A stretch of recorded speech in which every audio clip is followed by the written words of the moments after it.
Mis queridos hermanos y hermanas, familia en el Señor, muy buenos días con todos, que sean ustedes bendecidos. Y como siempre, doy gracias a Dios por sus vidas, doy gracias a Dios por poner en vuestro corazón ese deseo y ese anhelo muy personal de estar aquí, en la casa de oración, la casa del Señor, para amarlo, para adorarlo, para honrarlo, para llevar su palabra, para recargar nuestras pilas espirituales, por decirlo de alguna manera. Así es que bienvenidos y disfrutemos todos de esta mañana. Señor, sí, leía por allí alguna frase que decía lo siguiente: es más fácil olvidar la promesa que sale de nuestros labios que aquella promesa que ingresa por nuestros oídos. Dicho en buen castellano y sin complicarnos mucho, significa que es más fácil hacer una promesa que cumplirla.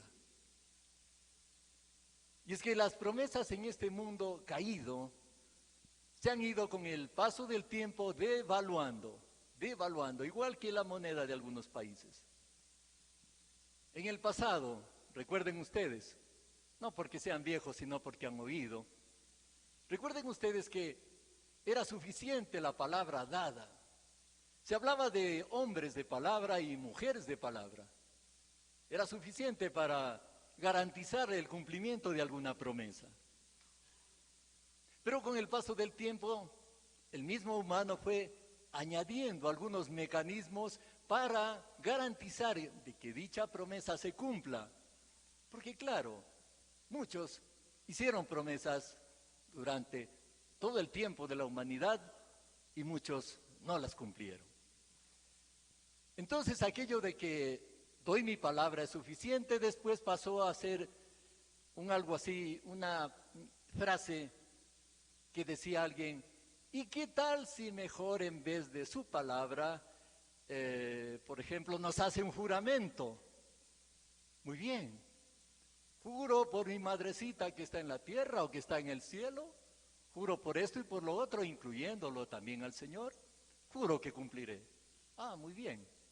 Pero pasaba el tiempo y eso no era suficiente. Y alguien decía: ¿y qué tal si este juramento lo hacemos depositando nuestra mano en la Biblia? Ah, muy bien, correcto, traiga la Biblia, pongo mi mano derecha y lo juro por aquí. Y seguía pasando el tiempo y eso no era totalmente suficiente. Y alguien dijo: ¿y qué tal si mejor me firma un papelito, por favor? Está bien, tráigame el papel, firmado el papel.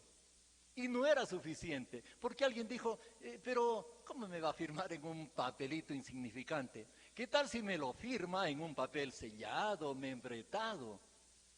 No hay problema, tráigame el papel sellado, membretado y oleado y lo que usted quiera. Y se firmaba ahí. Pero no seguía siendo suficiente. Se seguía buscando más mecanismos. ¿Y qué tal si ese papelito sellado, membretado, me lo firma, pero delante de dos testigos de que den fe, de que no lo estoy presionando de pronto a que me firme? Muy bien, traiga los testigos. Testigo de la derecha, testigo a la izquierda, ¿contento? Sí, gracias. Pero seguía pasando el tiempo. Oye, ¿y qué tal si mejor, en vez de firmarlo aquí en mi casa, en la plaza, nos vamos donde el señor notario para que dé fe pública de que este acto es real, legal?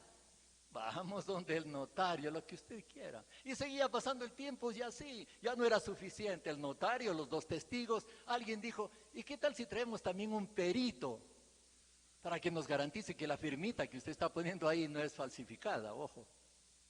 Y así, un derroche incansable de mecanismos para garantizar lo que en un comienzo era tan sencillo. Hago mi promesa y la cumplo porque soy un hombre de palabra o una mujer de palabra. Por eso es que al presente, a ustedes, a mí, nos cuesta tanto creer en esas promesas, comenzando por las promesas pequeñitas, domésticas del día, ¿no?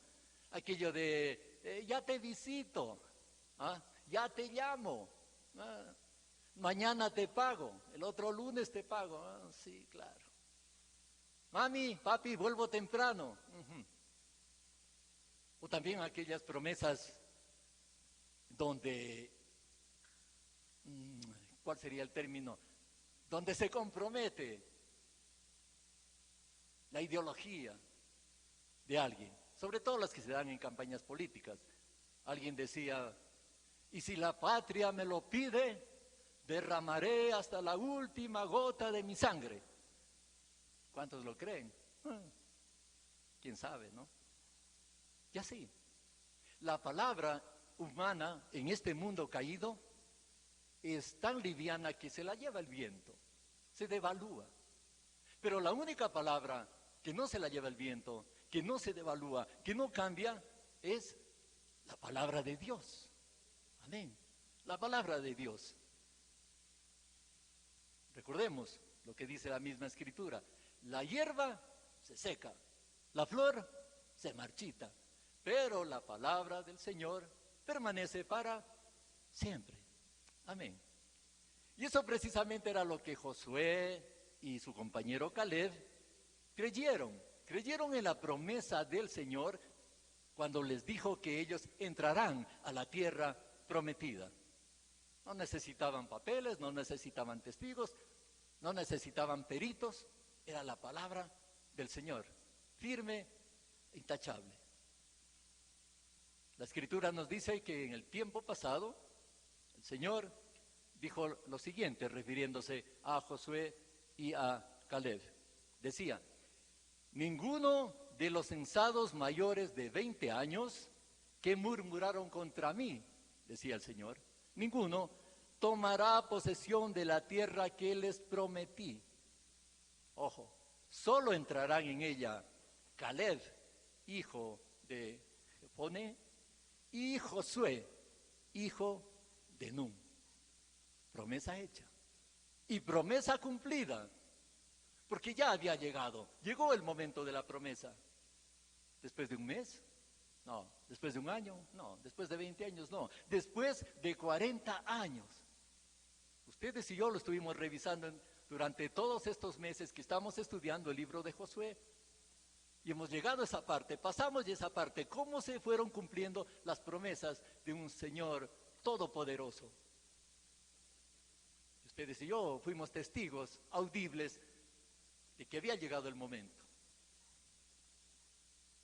El pueblo atravesó el río Jordán en seco, de la mano de Josué, por supuesto. Atravesaron el Jordán, se prepararon espiritualmente en Gilgal, arrasaron Jericó, destruyeron sus muros, tuvieron alguna derrota, pero derrotaron a 13 reyes, conquistaron tierras y ahora estaban en el momento, el gran momento de la repartición de tierras, de la repartición de territorios. Por lo tanto, disfrutando ya de aquella promesa que había dado el Señor 40 años atrás. Por lo tanto, Josué y Caleb vienen de la promesa hacia la posesión, que es precisamente el título de este mensaje que estamos compartiendo en la mañana de hoy, de la promesa a la posesión, y que lo retomaré después de que me acompañen ustedes en oración. Amado Señor, Padre bendito y eterno, te damos gracias una vez más por tu amor, por tu bondad, por tu misericordia, por permitirnos estar aquí presentes, Señor. Permite que tu palabra en esta mañana, como siempre, pueda llegar a los corazones de todos quienes la escuchan, de quienes están presentes, de quienes a través de la tecnología también están pendientes de aquello, Señor. Que tu palabra se derrame, Señor, sin ningún margen de duda, sin ningún margen de error, Señor, y que llegue a los corazones de todos y cada uno de quienes están escuchando y mirando también, Señor. En el poderoso nombre de Jesús de Nazaret, te damos gracias. Amén. Amén.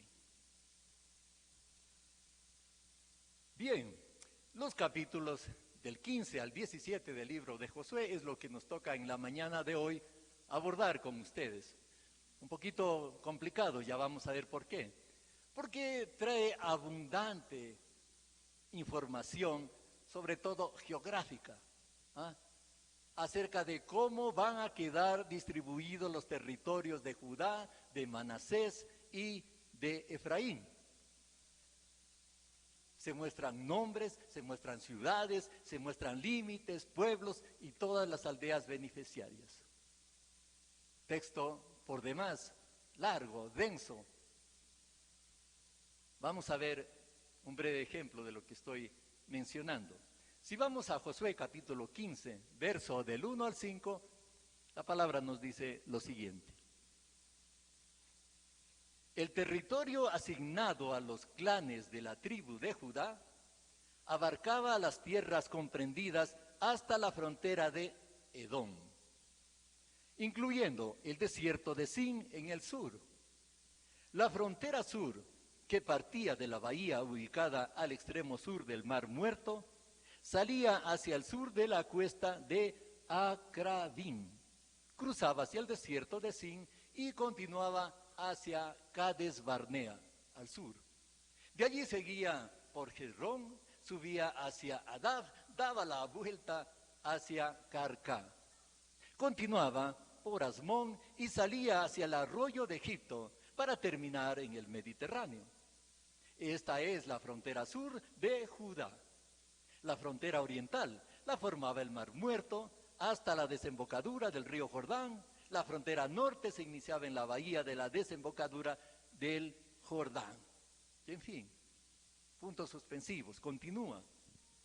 Iglesia, o quienes nos están mirando también, son más de 80 versículos dedicados a este tema. Un tanto complicado porque en una exposición en este tiempo no podríamos cubrir toda esa cantidad de versículos con información geográfica que por otro lado podría producirles a ustedes cierto aburrimiento por allí y vamos a intentar evitarlo. Por lo tanto, yo les invito más bien que en su casa, con un mapa en la mano, con un GPS si usted quiere, puede deleitarse leyendo estos versículos. Josué capítulo 15, 16 y 17. Y desde ya les deseo éxitos. Bien, aquí nos vamos a enfocar ahora en el personaje central de este pasaje. ¿Quién? Caleb. Caleb. Veamos Josué capítulo 15, verso 13. Dice, de acuerdo con lo ordenado por el Señor, Josué le dijo a Caleb, hijo de Jefone, Josué le dio a Caleb, hijo de Jefone, una porción de territorio asignado a Judá. Esa porción es Kiriat Arba, es decir, Hebrón. Arba fue un ancestro de los anaquitas. Caleb expulsó de Hebrón a 3 descendientes de Anac. Estos son Sesai, Ahimán y Talmai. De allí subió para atacar a los habitantes de Debir, ciudad que antes se llamaba Kiriat Sefer. Complicados los nombrecitos. En suma, nos está diciendo que Caleb, con 2 verbos, subió, expulsó y subió para atacar. Caleb, imagínense ustedes, a sus años aún estaba apto para la guerra, apto para la acción, apto para el combate. Por algo recientemente le había dicho a Josué, literal, le había dicho, aquí estoy yo con mis 85 años. El Señor me ha mantenido con vida y todavía tengo la misma fortaleza y energía que tenía en el día en que Moisés me envió. ¡Wow! Uno dice, el octogenario Caleb, 85 años, y aún no pensaba en retiro. Viejito activo, ¿ah? No pensaba en el descanso, no pensaba en homenajes, no pensaba en otra cosa que no fuera seguir trabajando para el Señor, en busca de la promesa, del cumplimiento de la promesa. El Caleb de siempre, fiel, valiente, testificando la promesa de Dios. Un aplauso entonces para Caleb. Ustedes saben, ustedes conocen y yo también, que en este tema existe muchísima gente que de cualquier edad, en cualquier edad, le ponen un pero al momento de entregar su vida al Señor. Cuando están jóvenes generalmente dicen, no, dice amigo, ahora no, dice, no puedo. Lo que pasa es que yo todavía estoy muy joven, me falta tiempo, usted conoce, y además no tengo muchos conocimientos ni experiencia, y además hay que gozar la vida, mi amigo, chulla vida. Así es que más adelante, en otro momento, gracias. Eso es para jóvenes. Y cuando ya están de cierta edad, entonces, en cambio, ay, amigo, ahora era que venga un poquito más antes. Amigo, ahora no, ya no. Ya estoy un poquito veteranito. Fíjese que ya me cuesta recordarme a mí los versículos, ¿no? Y entonces, además, me toca ya descansar, ahora sí. Voy a viajar lo que no he viajado, voy a comer lo que no he comido, voy a bailar lo que no he bailado. Y usted sabe. Antes de que se me vaya el sistema, antes de que se me cuelgue la página, antes que parta la otra vida, en otras palabras. A manera de testimonio, mis hermanos, les cuento, llevo 19 años como creyente, 19 años, cerca de los 20. Pero una de mis primeras oraciones, equivocadas por supuesto, que yo le hacía al Señor era, Señor, ¿por qué me escoges ahora? Ya cuando estoy bajando la cuesta. ¿Por qué no antes? Cuando yo era joven, atractivo, dinámico, fuerte. Eso yo le decía. ¿Por qué no antes? Ahí hubiera sido capaz de irme de misionero al mismo corazón del África. Estaba en condiciones de evangelizar a Facundo y todo el mundo, incluidos jirafas, leones, feroces y lo que fuera. Es que yo no conocía en ese tiempo lo que ahora sí ya conozco, que los tiempos del Señor no son los míos, no son los nuestros. Que los planes del Señor no son los míos, tampoco son los de ustedes. Que el Señor no llega ni tarde ni temprano, siempre llega a tiempo. Aunque en nuestra lógica elemental eso no nos cueste digerirlo, procesarlo. Nuestra lógica es muy diferente, totalmente de acuerdo. Pero en fin, sigamos con lo que estamos. Volvamos a Caleb. Veamos Josué capítulo 15 y el verso que sigue, 16. Y dijo Caleb, le daré mi hija Acsa como esposa al hombre que ataque y conquiste la ciudad de Kiriat Sefer. Pues, ¿qué está pasando aquí? Que Caleb, como todo padre, y mucho más de aquella época, buscaba asegurar el futuro de su hija. Y claro, la cultura lo permitía así.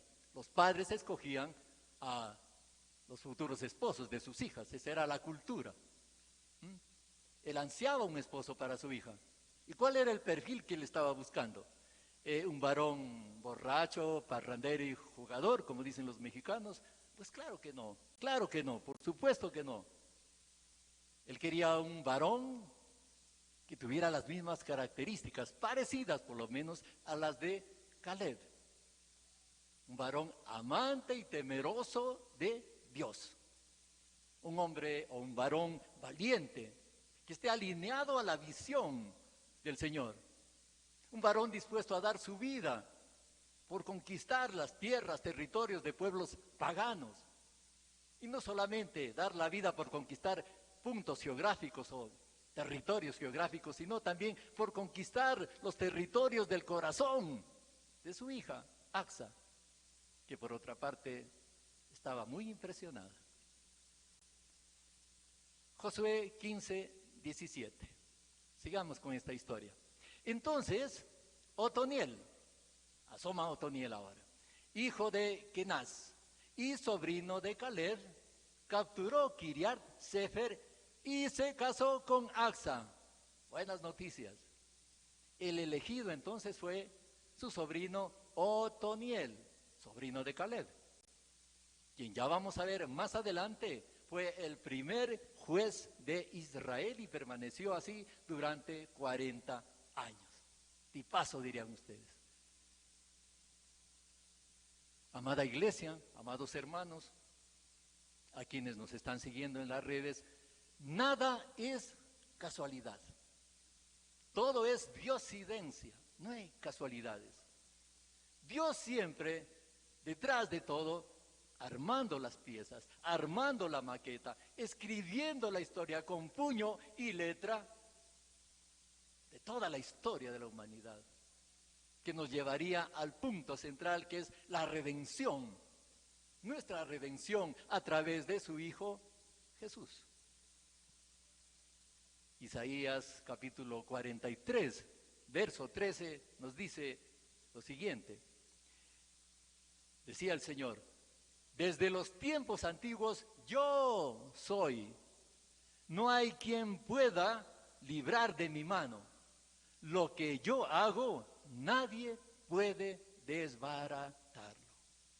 Amén.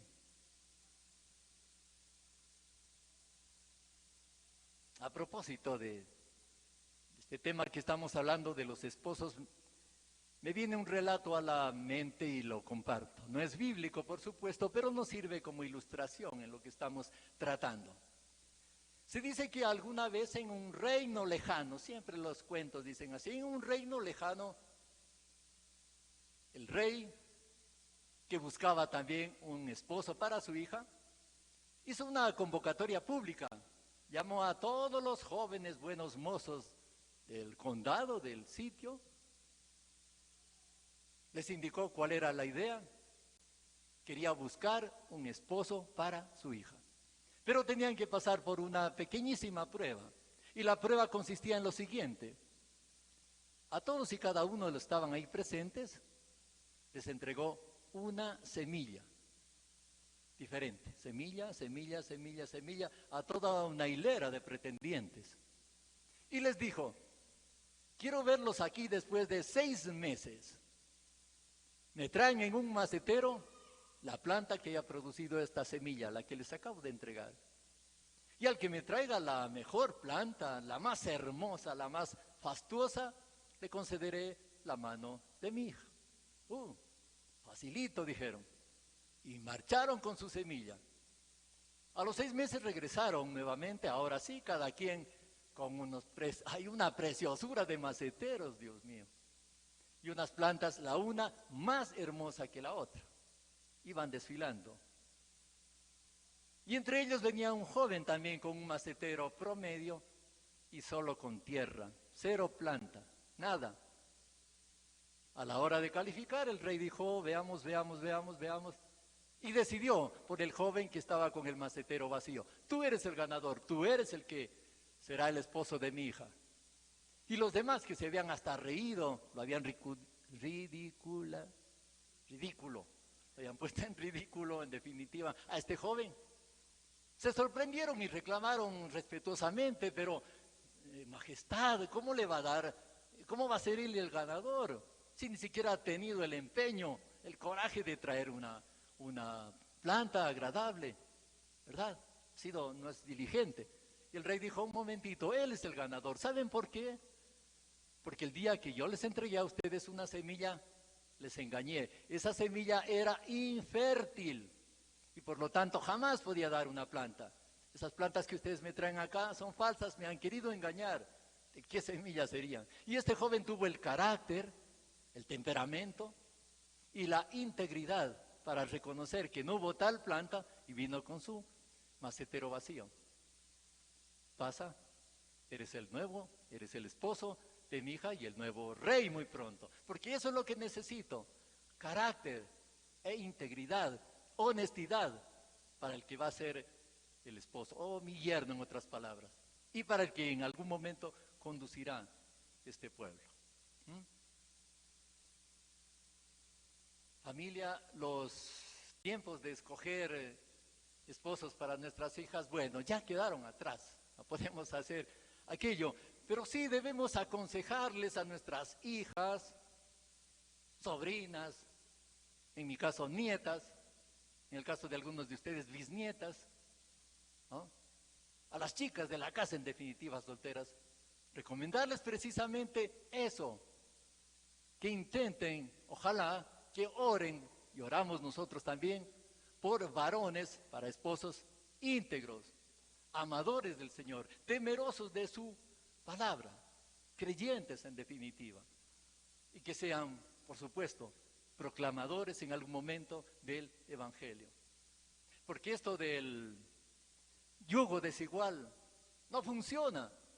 Chicas, no funciona. 99.9%, chicos también, no funciona, a menos de que sea una disposición especial del Señor.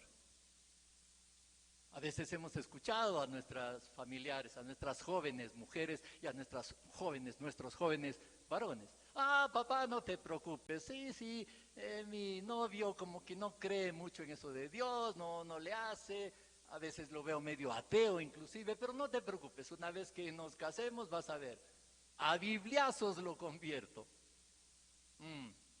Igual los jóvenes pueden decir algo parecido, no te preocupes papi, la chica no le entra mucho a la religión, dicen. Pero verás, una vez que yo me case, vamos a ver, tomo las riendas de todo esto y vas a ver. De que la convierto, papi. Por eso llevo tu sangre y tu apellido. No funciona. No funciona. Se los digo por experiencia. Avancemos. Josué capítulo 15, versículo 18 al 19.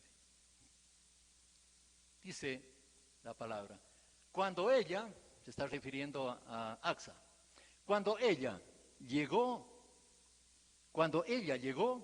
Otoniel la convenció de que le pidiera un terreno a su padre. Al bajar Axa del asno, Caleb le preguntó, ¿qué te pasa? Concédeme un gran favor, respondió ella. Ya que me has dado tierras en el Negev, dame también manantiales. Y fue así como Caleb le dio a su hija manantiales en las zonas altas y en las bajas. ¿Qué está ocurriendo aquí? Otoniel, con sentido propio, ¿no? Definitiva, con sentido común, vio la necesidad de riego. Los territorios que tenían al momento eran demasiado áridos y por supuesto ya empezamos con las palancas, ¿no? ¿Quién más que mi esposa ahora que vaya donde el papi, ¿no es cierto? Para que le pida fuentes de aguas. A la final era un anhelo legítimo, iba a ir en bienestar y en beneficio de esta sociedad nueva llamada matrimonio. Y qué padre que no ame a su hija le podía negar un favor de esa naturaleza. Para nada, en absoluto, encantado, mi amor, pudo haber dicho. Eso y mucho más. Era como darle parte también del regalo de bodas. Y ahora viene un dato que es aleccionador, como el resto, como lo que es la palabra, y que nos sirve muchísimo en nuestra enseñanza. A ustedes, a mí. Veamos de qué se trata. Josué, capítulo 15, en el verso 63. ¿Qué dice? Los descendientes de Judá no pudieron expulsar de la ciudad de Jerusalén a los jebuseos. Así que hasta el día de hoy, o sea, hasta el día en que se escribió el libro de Josué, hasta el día de hoy, estos viven allí, junto con los descendientes de Judá. ¿Lo tenemos? Los descendientes de Judá dice que no pudieron expulsar de Jerusalén a los jebuseos. Y lo mismo ocurrió en la tribu de Efraín. No expulsaron ellos a los cananeos, permitiendo que vivan entre ellos, se mezclen por allí, vivan como tributarios. Es decir, como siervos, como esclavos, para obtener beneficios de ellos, por supuesto. Y también de igual manera les pasó a los de la tribu de Manasés. No pudieron sacar a todos los cananeos. Y que recordemos que Dios en el pasado lo había advertido muy enfáticamente. Veamos, recordemos lo que decía el Señor. Deuteronomio capítulo 7, verso 1 y 2. Decía el Señor tu Dios te hará entrar en la tierra que vas a poseer y expulsará de tu presencia a 7 naciones más grandes y fuertes que tú, que son los hititas, los gergeseos, los amorreos, los cananeos, los fereceos, los heveos y los jebuseos. Cuando el Señor, tu Dios, te las haya entregado y tú las hayas derrotado, deberás, aquí viene el punto, deberás destruirlas por completo. No harás ningún pacto con ellas, ni les tendrás compasión. Más claro, deberás destruirlas por completo, no harás ningún pacto con ellas, ni les tendrás compasión. Y entonces ustedes, yo, nos preguntamos, bueno, y entonces, ¿por qué no las destruyeron? Los hermanos de Judá, de Efraín, de Manasés, ¿por qué no destruyeron? Como Dios lo había ordenado, ¿por qué no acabaron con todo? Esa era la orden divina. ¿Por qué se arriesgaron? Diríamos a alguien, de pronto por negligencia. Alguien podría decir tal vez por un sentido de piedad, pero equivocada en este caso. Pero el punto es que desobedecieron, olvidando que esos remanentes paganos más adelante serían una piedra de tropiezo. Más adelante serían una amenaza para la fe del pueblo israelita. Podría estar ahí la trampa, y de hecho la estaba. Podría haber ahí tentación, y de hecho lo había. Salomón después daría fe de aquello, que en medio de toda la sabiduría que pidió y le dio y la obtuvo del Señor, cometió el error y se metió con esta, con la otra, con la de aquí y con la de allá. Y pagó por aquello. Tal desobediencia, por lo tanto, les pasó factura al pueblo de Dios. Es cuestión de revisar la historia. Les pasó factura, inclusive, ustedes que saben de economía política, hasta el día de hoy, hasta nuestros días. Y es que es clara la enseñanza, no, nunca, jamás, no podemos servir al pecado y a la santidad a la vez. No podemos servir a la fe y a la duda a la vez, no podemos. No podemos servir a Dios y a los ídolos a la vez, imposible. Por eso cuando el Señor nos toma, requiere una entrega total de nosotros. Es verdad, no es de la noche a la mañana, hay un proceso, sí. Pero la entrega tiene que ser definitiva, soltar todo, morir al viejo hombre, como dice la palabra, porque si alguno está en Cristo, nueva criatura es. Las cosas viejas pasaron, y aquí todas son hechas nuevas. Amén. Estas alianzas con el enemigo son más que peligrosas. Este coqueteo con el pecado es más que peligroso. Eso de ser permisivos con el enemigo es fatal. Veamos, Éxodo capítulo 34, verso 14, es claro y específico.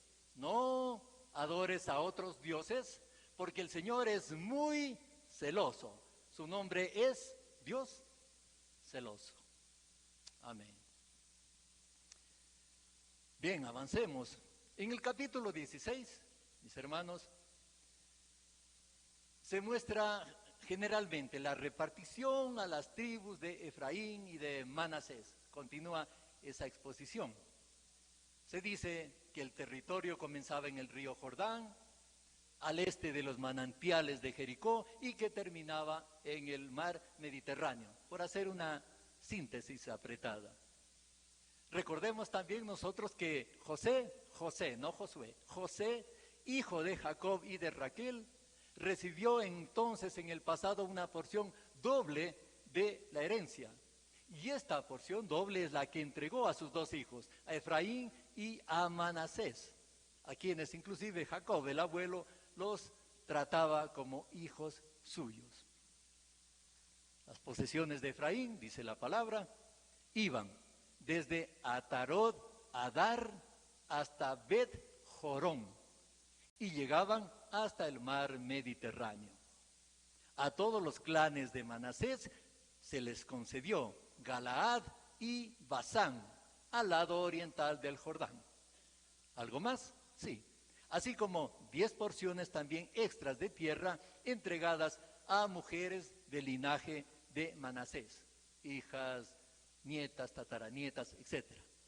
Y finalmente, claro, como en todas las reparticiones de herencias, no faltó el clásico descontento, en este caso una vez más de las tribus de Efraín y de Manasés. Veamos, Josué capítulo 17, versículos 14 y 15.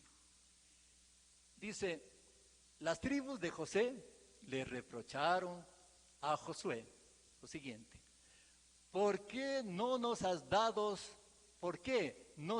dado solo una parte del territorio? Nosotros somos numerosos y el Señor nos ha bendecido ricamente. Entonces Josué le respondió, ya que son tan numerosos y encuentran que la región montañosa de Efraín es demasiado pequeña para ustedes, vayan a la zona de los bosques que están en territorio fereceo y refaíta y desmonten tierra para que habiten allá. El reclamo continúa más adelante, ustedes lo verán en algún momento, el reclamo seguía, o ya lo conocen.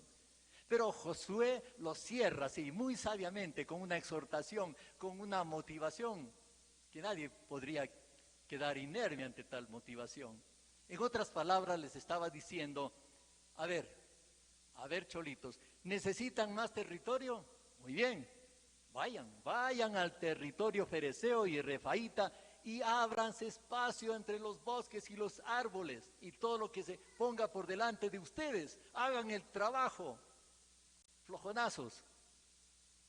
Y no se preocupen que los cananeos que viven en el valle, que dicen que son más fuertes que ustedes, que tienen un mejor armamento, no se preocupen. Ustedes son más numerosos, ustedes son más poderosos, lo digo yo, el Señor, ¿no?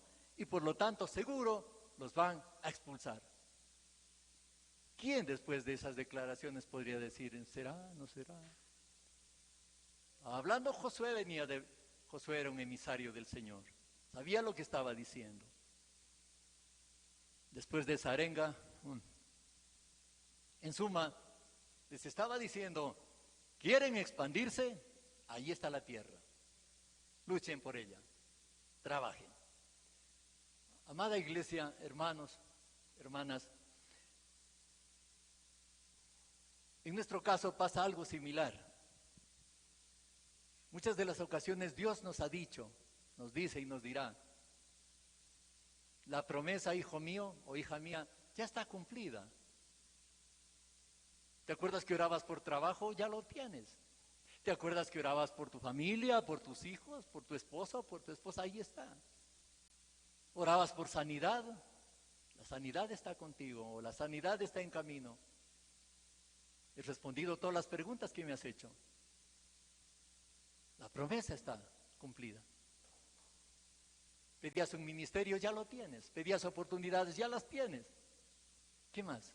Ahora ve, búscalas. Ábrete camino. Ve en busca de esas promesas. Están allí, te lo digo yo. Y tómala. Y claro, generalmente nosotros los humanos a veces, pero Señor, lo que pasa es que desde que yo oraba ya ha pasado tanto tiempo, Señor, tanto tiempo. Ya son como 2 años que no tenía respuestas de ti, o 1 año, no sé. Y yo ya empecé a perder la desmotivación, Señor. Yo pensé que ya tú no te acordabas de mí, que estabas molesto conmigo, que no sabía. Yo ya hasta me fui, ya he dejado de leer la palabra, ya no oro con fe, ya ni oro. Y entonces estoy un poquito desmotivado, Señor. Esto lo veo un poco difícil. Y el Señor, sabio, misericordioso, bondadoso, como Él solo, ¿qué nos dice en ese momento? Lo que les dice a ustedes, lo que me dice a mí. Y lo que le dijo Josué en su momento: ya te lo he ordenado yo, sé fuerte y valiente. No tengas miedo ni te desanimes, porque yo, el Señor, estaré contigo donde quiera que vayas. Amén. Resumiendo, Caleb no olvidó las promesas, nunca las olvidó. Aunque el tiempo había pasado, 10 años, no, 20, no, 30, 40 años habían pasado. Nosotros en una semanita ya empezamos a hacer pucheros al Señor. Oh, Señor, una semana llevo hora y no me responde, Señor. Una semana, imagina. Uno no tiene paciencia. 40 años. Y Caleb seguía creyéndole a Dios. Y Caleb se animó a reclamar las promesas. Y cuando ya se empezaron a cumplir, Caleb fue por ellas, igual que Josué, fue por ellas. Así es que, iglesia, disponte a reclamar las promesas. Y cuando digo reclamar, no estoy diciendo disponte a decirle: a ver, Señor, yo declaro las promesas que vienen para mí. Yo las reclamo, yo las declaro, yo impongo, yo desato, yo ato, yo y el garabato. No, no es por ahí. Es nuestro reclamo reverente de las promesas que el Señor nos ha hecho. Como cuando tu hijo, el mío, mi nieto, me dice: papi, abuelo, ¿acordaraste? Ah, ya sabes, ¿acordaraste? El avioncito. Bueno, ahora piden celular. Un reclamo reverente, amoroso. Así es que disponte a reclamar las promesas del Señor. No importa el tiempo que haya pasado. Y si ya te las ha confirmado, como me las ha confirmado a mí, como se las ha confirmado a ustedes, entonces hagamos nuestra parte. Tú ve por ellas, yo voy por ellas. De mañana, ahora mismo, en el primer servicio estuvo ya aquí mi esposa, después de un proceso de enfermedad. ¿Creen que no le voy a creer yo al Señor en sus promesas? Están locos. Le creo al Señor. El Señor es fiel, el Señor cumple sus promesas. La palabra del Señor permanece para siempre. Gloria a Dios. Gloria a Dios. Gracias, Señor. Números capítulo 23, 19 dice: Dios no es un simple mortal para mentir y cambiar de parecer. ¿Acaso no cumple lo que promete, ni lleva a cabo lo que dice? Creo que la respuesta es contundente. Te creemos, Señor. Por lo tanto, hermanos, hermanas, ¿acaso no es suficiente saber que la mayor muestra del cumplimiento de las promesas del Señor está precisamente en Cristo Jesús? Nos ofrecieron un Salvador, tenemos un Salvador. Nos ofrecieron un Redentor, tenemos un Redentor. Nos ofrecieron que iba a venir a morir en la cruz por nuestros pecados, por los tuyos y por los míos, y lo cumplió. Y murió en la cruz. Pero no quedó ahí, nos ofrecieron que iba a resucitar y resucitó para darnos salvación y vida eterna a través de ese sacrificio salvífico. Amén. Dios no cumple sus promesas. Y nos ofreció que estará con nosotros hasta el fin del mundo. Y nos ofreció darnos la consolación del Espíritu Santo, para que te guíe y me guíe, para que te consuele y me consuele, para que te muestre y me muestre, para que esta palabra, la de Él, vaya a tu corazón y empiece a hacer obra a partir de ahora mismo. Oremos. Amado Señor, te damos gracias por tu maravillosa palabra. Permítenos, Señor, una vez más, danos la luz del Espíritu Santo para poder entender, para poder ver, dimensionar dónde está tu promesa. Ya llegó, Señor. Creer en ella y ponernos a trabajar por ella, Señor. Y si aún no ha llegado, danos esa paciencia, Señor, esa serenidad para esperar creyendo firmemente en ti. No con resignación vamos a esperar, sino con gozo, el gozo que nos da el Espíritu Santo. Y la fe para decir, la promesa está en camino, es para mí, es para los míos. Bendito seas, Señor. En el poderoso nombre de Jesús de Nazaret, nuestro Redentor y sumo sacerdote. Amén y amén. Amén. Amén.